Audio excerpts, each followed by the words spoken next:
Monsieur Buffett, j'aimerais commencer ma question en vous infligeant à vous et à Charlie 10 coups de nouilles mouillées, pas à cause de 1999, ni de ce qui est arrivé à votre fortune ou à la nôtre, mais parce que vous avez pourri gâté vos actionnaires en leur faisant espérer une croissance de 25% par an depuis 1965.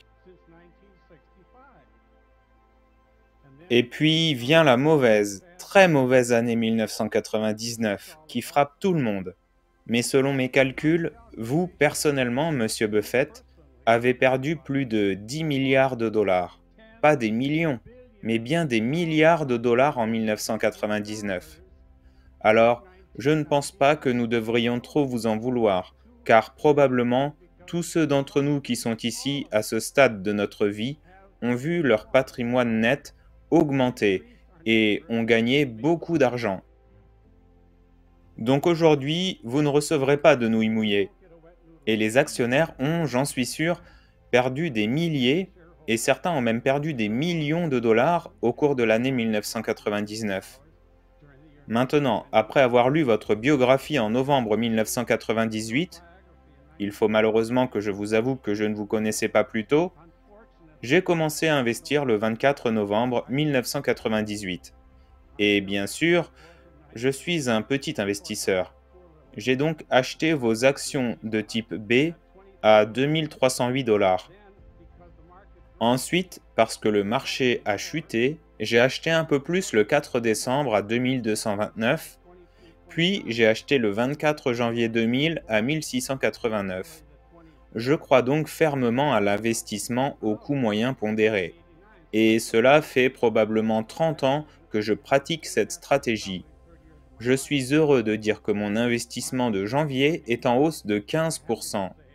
Donc, peut-être que le pire est derrière nous. J'ai lu votre rapport annuel et je tiens à vous féliciter. C'est le rapport annuel le plus clair et le plus divertissant que je pense avoir jamais vu dans le monde entier. Et je souhaite que vous continuiez à produire ce genre de rapport. Oh, pardon, on m'a dit que j'aurais dû me présenter. Je m'appelle Gaylord Hansen et je viens de Santa Barbara, en Californie, là où Monsieur Munger met son grand bateau à plusieurs millions de dollars à l'eau.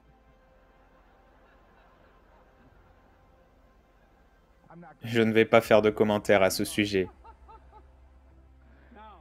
Maintenant, avec la technologie, les ordinateurs, l'électronique et les logiciels qui transforment notre monde entier, pas seulement ici, mais dans le monde entier, je dois avouer que j'ai personnellement investi dans 4 fonds communs de placement axés sur la technologie, les logiciels informatiques et la croissance agressive. Et cela m'a permis de compenser toutes mes pertes de 1999 sur Berkshire Hathaway. Est-ce que nous demandons trop en tant qu'actionnaires de Berkshire Hathaway pour que vous, messieurs, mettiez vos cerveaux au travail et que vous spéculiez un peu, peut-être 10% de notre argent, dans ce secteur prometteur que semble être la technologie, l'électronique? J'ai lu votre rapport et je comprends bien une grande partie de votre raisonnement. C'est difficile, et il est difficile de projeter les bénéfices de beaucoup d'entreprises. Vont-elles faire faillite? Vont-elles sortir du marché? Mais n'y a-t-il pas assez de puissance cérébrale dans votre équipe pour peut-être en choisir quelques-unes et voir ce qui se passe? Parce que moi, j'ai réalisé plus de 100% de bénéfices en 1999 avec ma position agressive dans le domaine technologique. D'accord, eh bien, la réponse est que nous n'achèterons jamais quoi que ce soit que nous ne pensons pas comprendre. Et notre définition de la compréhension, c'est que nous avons une probabilité raisonnable de pouvoir évaluer où l'entreprise sera dans 10 ans. Mais vous savez, nous serions ravis, nous avons une personne qui a très bien réussi ici. Et s'il a des cartes de visite, vous savez, vous pouvez toujours investir avec lui. Et nous sommes ouverts, vous savez, nous vous offrirons un stand dans notre section des exposants Et toute personne qui souhaite le faire est évidemment libre de le faire avec lui ou par l'intermédiaire de toute autre personne de son choix. Maintenant, vous avez tout un tas de gens là dehors qui disent qu'ils peuvent faire cela, et peut-être qu'ils le peuvent, peut-être qu'ils ne le peuvent pas, et peut-être que vous pouvez repérer ceux qui peuvent et ceux qui ne peuvent pas. La seule façon que nous connaissions pour gagner de l'argent, c'est d'essayer d'évaluer des entreprises. Et si nous ne savons pas évaluer une entreprise dans l'acier carbone, nous ne l'achetons pas. Cela ne veut pas dire que ce n'est pas un bon achat, cela ne veut pas dire que ce n'est pas vendu à une fraction de sa valeur. Cela signifie simplement que nous ne savons pas comment l'évaluer. Vous savez, si nous ne savons pas évaluer la pertinence d'implanter une usine chimique ou quelque chose du genre au Brésil, nous ne le faisons pas. Si quelqu'un d'autre sait comment le faire, eh bien tant mieux pour lui. Il y a plein de gens qui savent comment gagner de l'argent de façon que nous ne connaissons pas. Mais vous savez, c'est un monde libre et tout le monde peut investir dans ce genre de choses. Mais ce serait une erreur, une grosse erreur de le faire à travers nous. Je veux dire, pourquoi choisir deux gars comme Charlie et moi pour faire ce genre de choses, alors que vous pouvez choisir toutes sortes d'autres personnes qui disent savoir comment le faire? Je dirais d'ailleurs ceci, vous avez mentionné un point tout à l'heure, à savoir comment la presse populaire a tendance à voir les choses, mais nous ne nous considérons pas, Charlie et moi, comme riches ou pauvres en fonction de ce que fait l'action. Nous nous sentons riches ou pauvres en fonction de ce que fait l'entreprise.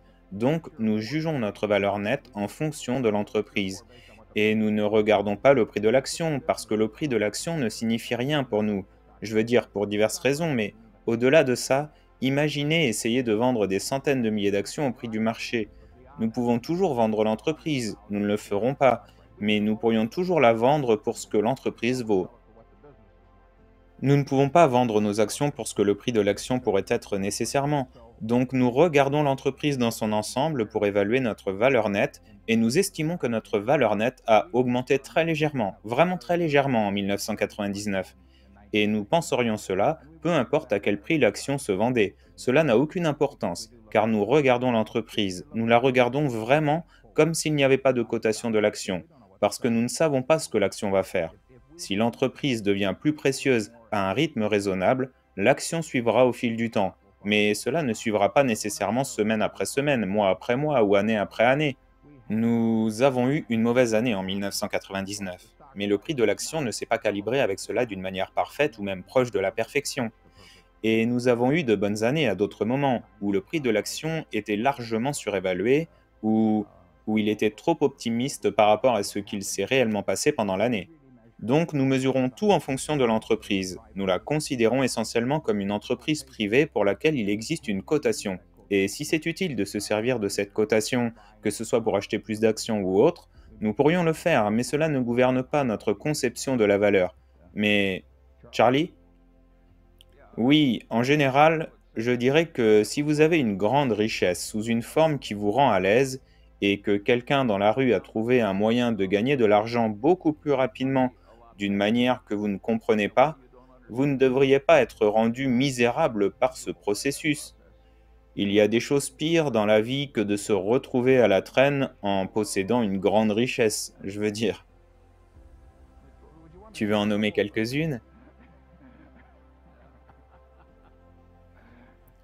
Charlie, je veux dire, lorsque les terres agricoles ont triplé ici à la fin des années 70, sans qu'il y ait de véritables changements dans les rendements à l'hectare ou dans le prix des matières premières, vous savez, est-ce qu'on va se laisser ronger par le remords parce que, vous savez, on n'a pas acheté de terres agricoles dès le départ?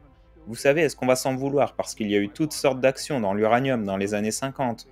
Ou revenir en arrière avec toutes sortes de choses comme les conglomérats à la fin des années 60, les sociétés de leasing, je veux dire, vous pouvez simplement dérouler toute la liste. Et cela ne sert à rien. Nous ne sommes pas dans ce jeu. Nous saurions comment créer une chaîne de lettres, croyez-moi. Nous avons vu cela se faire tellement de fois, vous savez. On connaît bien le jeu, mais ce n'est pas notre jeu. Cette vidéo est terminée. J'espère qu'elle vous a plu. Si c'est le cas, pensez à la liker et à vous abonner pour ne pas rater les prochaines vidéos. À bientôt!